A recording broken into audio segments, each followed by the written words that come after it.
10 ரூபா பாட்டு அந்த கலர் பாட்டுலாம் ரொம்ப வாங்கி குடிக்கக்கூடாது. உங்களுக்கு யூஸ் பிடிச்ச மாதிரி இருந்தால் காம்ப்ளிகேட்டடாக அட்மிட் ஆகிறது இருக்கும். பீரியட்ஸ் வரமுடியே ஒரு இரிட்டேஷனாக இருக்கும், கோவப்படுவாங்க, சட்டச்சட்டாக இருக்கும், மூட் ஸ்விங்ஸ்ன்னு சொல்லுவாங்க. அது எதனால வரும்னா ஹார்மோனல் சேஞ்சஸ். ப்ரொஜெஸ்ட்ரான் வந்து அதிகமாகும், ஈஸ்ட்ரோஜன் கம்மியாகும். அப்புறம் பீரியட்ஸ் வரும்போது ப்ரொஜெஸ்ட்ரானும் கம்மியாகும். அப்போ வந்து எல்லா ஹார்மோனும் கம்மியாகிறதுனால உங்களுக்கு அந்த மூட் ஸ்விங்ஸ் வரும். டக்குனு கோவப்படுவீங்க, அப்படின்னா கொஞ்சம் நாளாக இருந்தீங்க, அந்த பீரியட்ஸ் அப்போ வந்து கோவம் வரும்.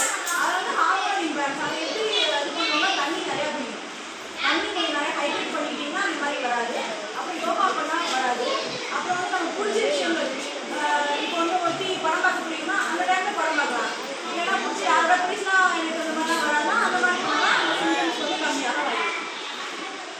என்ன ஆகும், ஹார்மோன் வந்து அது பேலன்ஸ் வந்து அல்ட்ராகி ரொம்ப ப்ராப்ளம்ஸ் இருக்கும். அது போயிட்டு வரமுன்னா ஒரு ப்ராப்ளம் இல்லை. அதனால் வந்து யாரும் ஒன்றும் செய்ய மாட்டாங்க.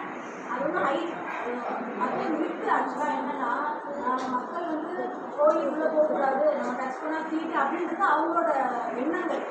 அது வந்து இப்போ நமக்கு தெரியாது, நம்மளோட உணவு ஜொட்டு ஹார்மோன் இதெல்லாம்